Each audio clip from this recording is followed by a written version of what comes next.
Hi, hello, and welcome to this week's edition of the Porte County Perspective. I'm your host, Olivia Callaway. This week, my guest is Danielle Adams, Director of the Laporte County Historical Society Museum, located in Laporte, Indiana. Welcome to the show, Danielle, and thank you for joining me today. Can you tell us a little bit about yourself? Well, I was born and raised in Union Mills, Indiana. It's a little town in Laporte County. If you're from Chesterton, probably haven't heard of it. I don't blame you. I graduated from DePauw University with my degree in anthropology. Then I started grad school with Johns Hopkins in Museum Studies, which I'll finish up in December. Oh, okay. Yeah. That's interesting.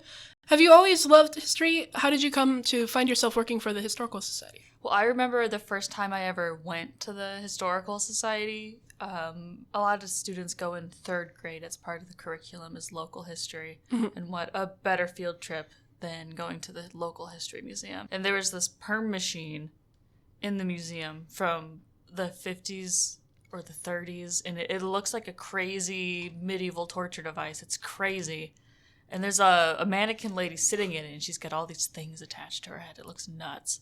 And I remember seeing that, and it burned itself into my memory. And I loved the museum ever since I saw that thing. So my mom actually found that they were hiring for an assistant director, mm-hmm. and she forwarded me the email and was like, Danielle, you should probably apply for that. I was like, you're right, Mom. Of course, you're always right. And luckily I got that job, and then I was promoted to director within the year. Oh, okay. Yeah. That's interesting. Yeah. So how long has the society been around, and can you tell us a little bit about some of that history? Yeah, so the Laporte County Historical Society itself was founded in 1906, and right at the turn of the century there, it was really common for libraries actually to have scientific collections. So in addition to like studying ornithology, which is birds, like studying birds from books, you could also have the actual physical specimen, Darwin style, studying the actual taxidermied models. And eventually that kind of fell out of favor, and libraries weren't so keen on having to take care of, arsenic-covered dead birds. And we were founded partially to help take care of that collection of theirs. So some of the oldest things, actually, are the bird collection that we have. Oh, okay. Yeah, so we were founded in 1906 to take care of that. People started donating all kinds of things, and now we have a whole lot of stuff in our fancy new building. Oh, what would be the first items on display at the museum? Oh, geez. I always say that there's this crocodile. There's this little miniature crocodile. I want to say maybe like 3 feet long. It's missing an eye, definitely covered in arsenic. And if you go to the museum, you see anything, there's accession numbers on all of the items, and if you see anything that starts with an 06, that means it was donated in 1906. Oh, wow. So it's one of the earliest things in the collection, and that crocodile is an 06 number. Oh, wow. So you could go for yourself and figure out all the old stuff, because if you see that 06 point yada yada yada, then you know it's 1906. 1906, wow. So where is the museum currently located, going on about visiting the museum? So we've moved around a lot. We were located in the old library, then the new library, then the basement of the courthouse, which was our spookiest location. And then when they built the county annex, we had 2 floors there. And then 2006, we moved into our current building, which is 2405 Indiana Avenue in Laporte. Built by Dr. Kessling in 1993. The Kessling building was originally a car museum. So we'll get a lot of car buffs coming in asking, like, is this the auto museum? We have to explain, like, well, it was, and it still kind of is, but now it's the Laporte County Historical Society Museum. Oh, okay. Yeah, Dr. Pete had over 60 cars and 5 planes in his collection when he built the museum in 93. Wow. And we moved in 2006. How much is admission to the museum, and do you guys have a membership? We do. So admission is $5 for adults, $4 for seniors. Anyone under 18 is free. So all you high schoolers come into the museum for free. And then the membership is, there's individual memberships for $20. You get into the museum for free. You get into all our events for free. That's the most popular membership tier. And right now it's actually 50% off. Because once we get halfway through the year, so July, we cut the membership in half. So you can get a membership for the rest of the year for $10. Oh, that's pretty good. Yeah. So can you tell us a little bit more about the museum staff? Oh, yeah. So there's me, the director. Then there's my fantastic assistant director, Savannah Jackson. So if you see anything on our Facebook, our Instagram, our website, anything, she takes care of all of that stuff. She's great. She also is in charge of our scavenger hunt club. So we want to get people coming back to the museum, give people something exciting to do while they're there. Something kind of like a guided way to go through the museum. And so we do a different scavenger hunts every month. They're super fun. Oh. So she takes care of that. She does all kinds of stuff. And then there is the collections manager, JC Dare. She is the reason everything is organized. You can't just put things in a museum and expect everyone to know where they are in 10 years. That's a terrible thing if you don't have a collections manager. So she's the one who puts the little numbers on things, makes sure we have all our paperwork squared away, puts things away, makes sure all of the T's are crossed and the I's are dotted. All right. And do you guys have any volunteer opportunities for the public? Yes. So we've got something for everyone. Just like our collection, there's something for everyone. There's a job for everyone. We've had volunteers. My sister actually just finished volunteering. Shout out to Caitlin. She redid our geology area. She's an environmental geoscience major. She went through and updated our entire geology collection, made an online story map, really integrated some cool new technology into one of the oldest, they're the oldest things in the museum. They're a bunch of rocks. And she added QR codes and all this kind of cool stuff to it. So that's something, if you're into technology, you can update some of our exhibits. We've had groups of students come in and redo entire displays. So recently a group of Valpo University students were fantastic. They came in and totally reimagined our camera display. So they took over 2 cases, redid that. Ball State students have come in and done very similar things. If you're worried about, I don't know if I'm qualified to do this or I don't know what I'm doing, and you're on the fence, I promise you that nothing you could do would make anything worse. All right, so besides the display objects, do you guys have any other services you guys do for the public? Oh, absolutely. We get a lot of people coming in asking for genealogical help with their research, like trying to find like their great aunt's obituary. We'll probably have that. People come in for house research. Who lived in my house? Oh, Judge Niles. Who's Judge Niles? Tell me about him. Did he build the house? What did the house look like originally? Lots of house research questions, and then just questions about Laporte County history. Like, who is Hazel Harrison and why is she important? What is this old building on my street? I think it was a schoolhouse, but I can't remember the name of it. Oh, okay. What was the weather like for my family's first family reunion in 1922? That's the most specific questions I've ever gotten. Oh, wow. What was the weather like? But luckily for Laporte County, we actually have one of the longest standing weather recording stations in the state of Indiana. Oh, we really? have records that go back to the 1800s in Laporte County for the weather, which is nuts. I think it's because we've got that little slice of the lake. Mm-hmm. I think that's probably why. So about how many artifacts do you guys have? We have over 200,000 artifacts in the collection, which is a crazy number. That does not count the archives or the Fern Eddy Schultz Research Library. Would you know about how much you have at the library? Oh, geez. It's 2,000 to 3,000. We just had another volunteer job. We had a volunteer go through and catalog the entire library, which took several weeks. Oh, wow. And I think he said 3,000 that he put in the spreadsheet. So the archives are another couple thousand, and the photographs another couple thousand. So can you tell us a little bit about some of your favorite artifacts at the museum? Oh, absolutely. I like the things that other people don't like. There's this little marionette ventriloquist dummy. It's from Howdy Doody, not the titular character. It's Louie, not Howdy Doody. He's absolutely terrifying. He's from the 40s. He's made of plaster. It's cracking. He's got like orange eyes, like a Halloween cat. He sits in my office because I've grown attached to Louie and I don't want to put him away. So he sits in one of my office chairs in the office and looks out at the museum, and every time people walk in, they're like, God, Danielle, I wish you'd put that away. I love Louie. He's great. And he still works. We have another ventriloquist dummy from the 50s who doesn't ventriloquist anymore, but Louie is still kicking. I think he could do a mean performance if he had to. And there's also like small things that I like. I'm going to steal Katrina. She was one of our volunteers. She loves this. There's this little pincushion that's shaped like a cat. I'm a big fan of that guy. There's a candy holder shaped like a toad. Love that. Of course, the perm machine. My nightmare as a child. I love that thing. We actually had a couple of ladies come in for a tour the other day, and they had been trained. They were hairdressers, and they had been trained on that machine, and they remembered having to use it. Oh, wow. And that was like the coolest experience ever for me, because I was like, oh my gosh, you know how this works, and you had to use this on humans? That's crazy. So I've got a lot of favorites. Do you know what some of the more popular ones are and why you think they're so popular? People love the cars. We have 30-something cars in the collection. I think everyone comes in looking for their own favorite car. I don't know if there's a number one car. I really like, there's a 1948 Playboy. That's my favorite car. It's really small. It's adorable. It's on Main Street on the first floor. And a lot of people really like the, coincidentally, also 1948 Tucker. It's the 75th anniversary of this car. Only 51 were made, including the Tin Goose prototype.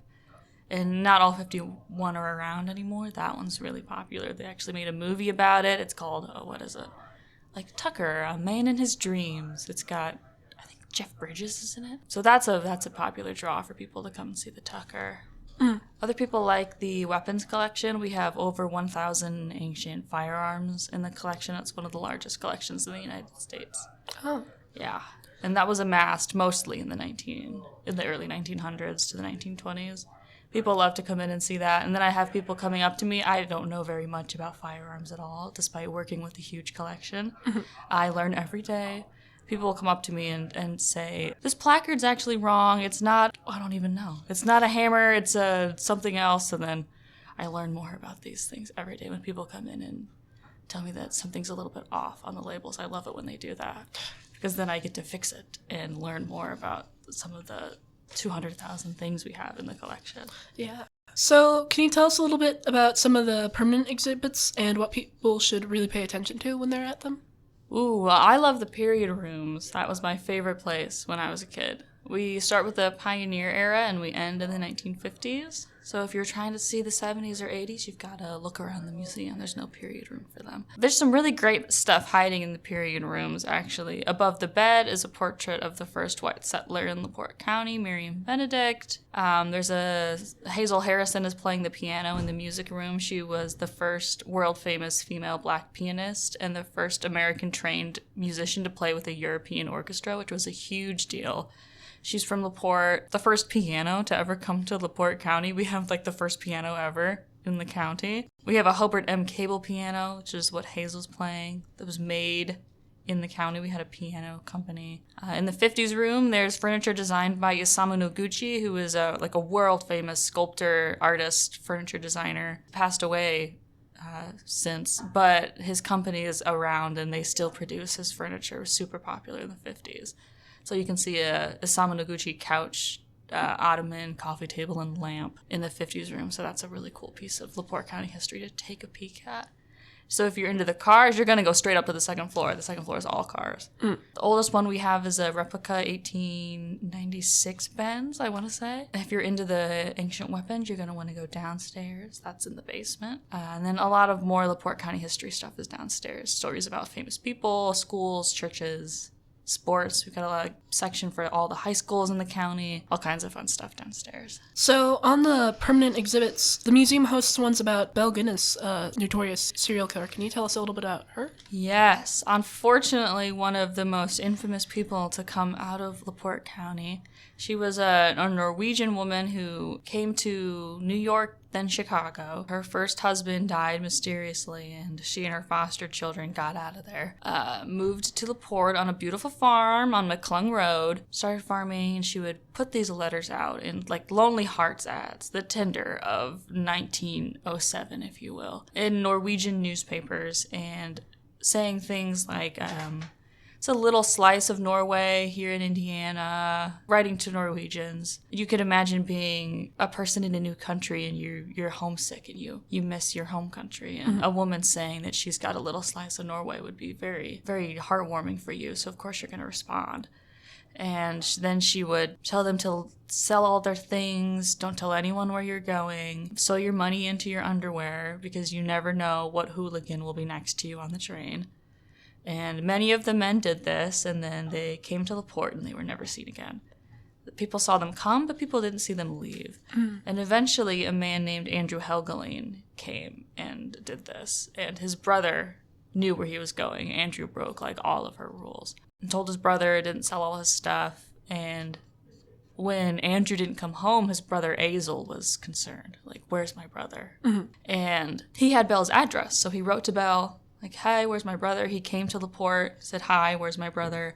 And Belle said, oh, he was here, but he left. I think he went to New York. I think he went back to Norway. I don't know where your brother is. And then eventually, in a April morning in 1908, her entire house burned down. And the body of a woman and her 3 foster children were found in the basement. And the woman's body had no head. And Belle was a very large woman. She was a farm woman, a big-boned woman. You know, there's this idea that back in the day people were smaller. Belle was like a 6'8" monster. She wasn't actually that tall. But Oh, wow. you like imagine. And you know, if you're in a house fire, your head doesn't usually disappear and your body doesn't usually. Your bones don't shrink. So people were very suspicious that perhaps this woman that was found was not Belle.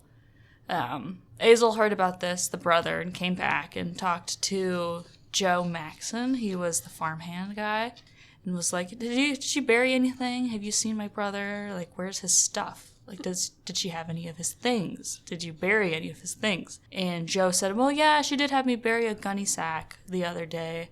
We moved the privy, or we buried it in the pig pen. And they went over and they were digging it up, and of course they found Andrew Helgelien in that gunny sack. And I can't imagine being Azel and having looked for your brother and maybe assumed the worst, but hoped that maybe he was back in Norway, and then you see him there in a pig pen. It was heartbreaking. I can't even imagine. And then the whole thing became a crime scene. Like, it was an arson scene, possibly, or an electrical fill, but then all of a sudden it's a crime scene. And they dug up.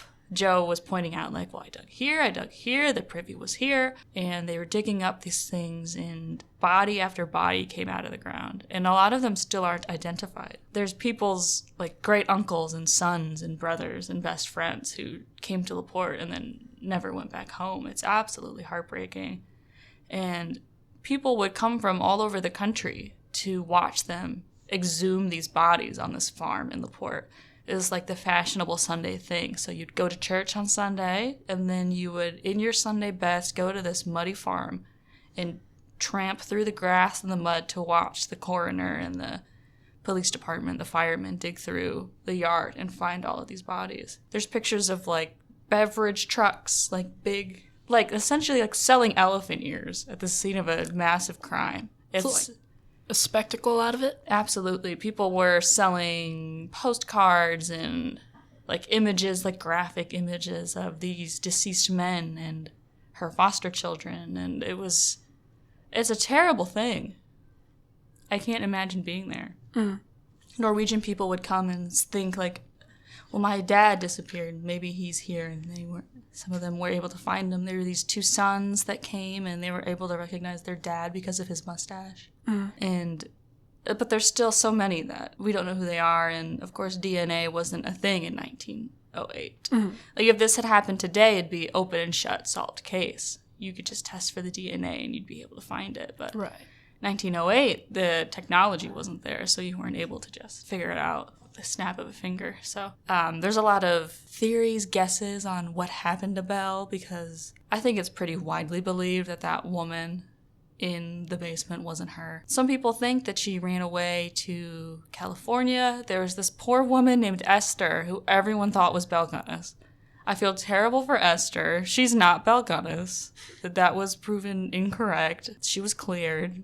Like, none of the timelines added up. She was in a completely different part of the country. So if anyone believes that Esther is Belle Gunness, I hate to break it to you. Esther is Esther.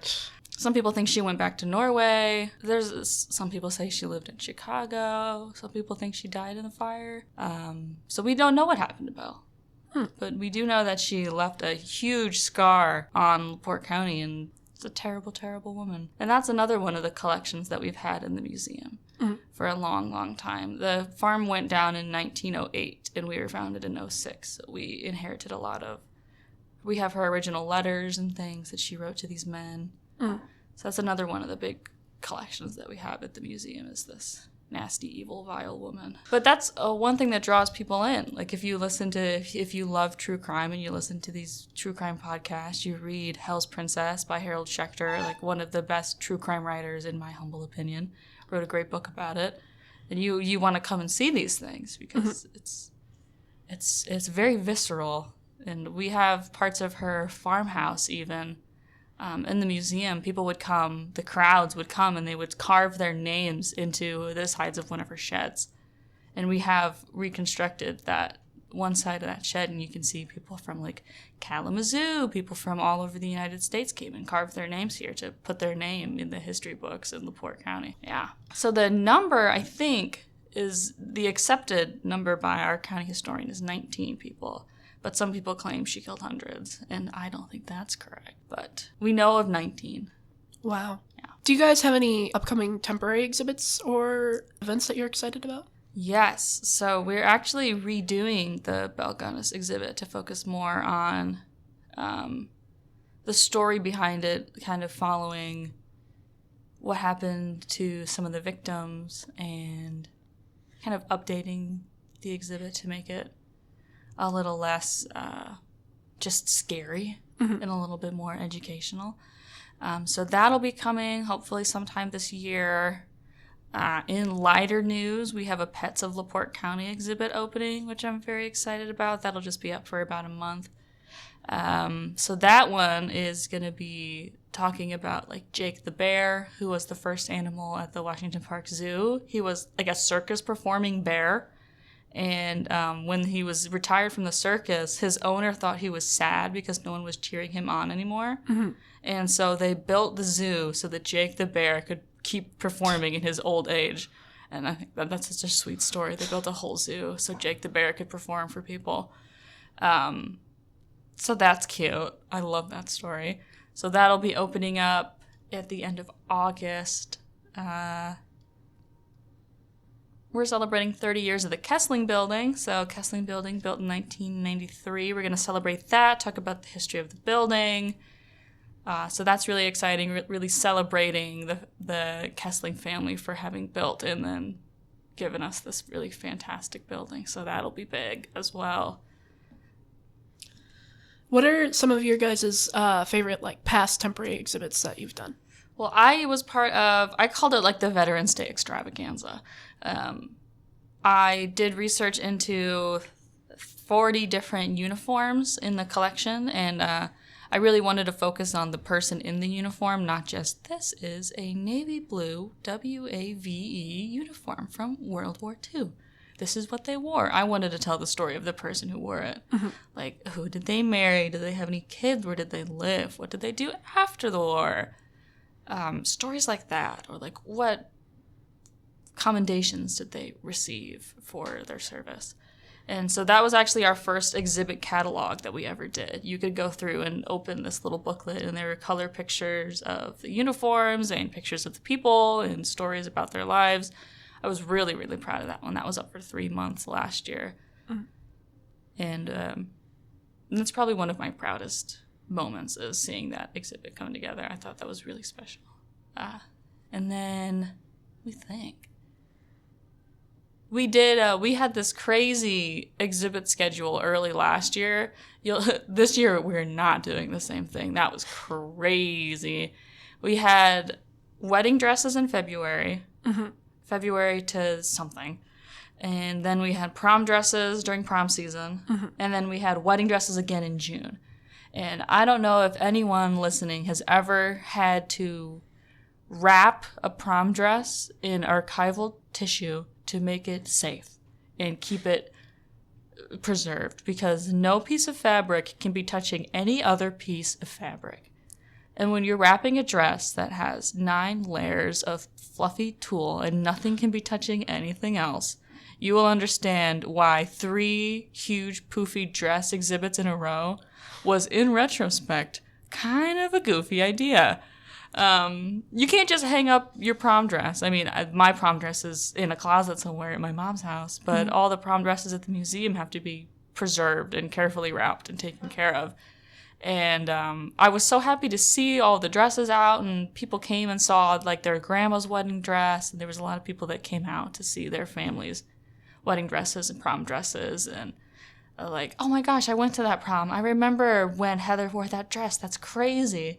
And so it was a really fun exhibit, but it was on the back end of putting it together and taking it down. It was a lot of work. So I loved it, but we will not be doing 3 huge dress exhibits in a row ever again. I learned my hubris. So speaking of the temporary exhibits, how do you guys like put those together? Do you just decide on that, or? Yeah, so I do a lot of the exhibits. I do most of them. Usually it's dictated by what we have in the collection. So if we have a lot of something, we have a lot of wedding dresses in the collection. And of course, they can't all be out on display at once. That's not good for the dress. The people will get tired of it. And it's just bad for preservation. And there's not enough space to have 100 wedding dresses on display. That'd be the entire building. So the goal is that every artifact will get its time in the sun. Mm-hmm.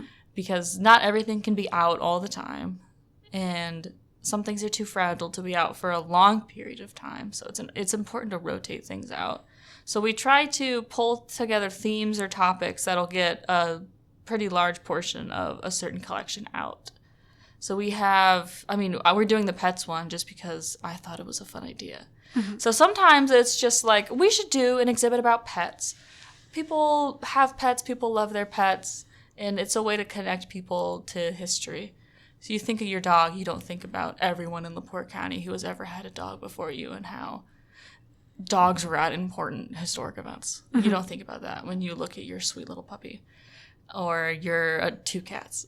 So something like, I don't know, I think people have especially when you see old photographs, you see all these very serious people. Mm-hmm. No one's smiling. But then contrast that with the really cute picture of like an old guy holding a puppy he got for Easter.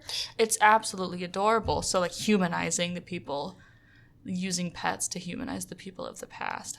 I thought that was a really interesting topic. That's an interesting concept. Yeah. So that's why we're doing that one. And also because we have a huge collection of pictures of people with their pets that, of course, I want to put that on display. It's adorable. Mm-hmm. Other things like Veterans Day, it just makes sense to have a veterans exhibit for Veterans Day. Mm-hmm. And we have, like the wedding dresses, we have a huge collection of people's uniforms. That's something that if you're a great-grandkid, you don't want to throw it away. Mm-hmm. Like you don't want to throw away your great-great-grandpa's Spanish-American War uniform. So you donate it to the museum. Because it's a piece of history, and you don't want to throw away your grandma's wedding dress. That there's something feels so wrong about that. Mm-hmm. Like this was the dress she wore on one of the happiest days of her life. Of course you want that preserved. So we get a lot of that type of stuff. And of course, once again, can't all be on display at once. So you have to have special temporary exhibits to host those interesting items. So do you guys regularly get donations of stuff for the museum? Yes, we get donations every single week. Oh, wow. Yeah.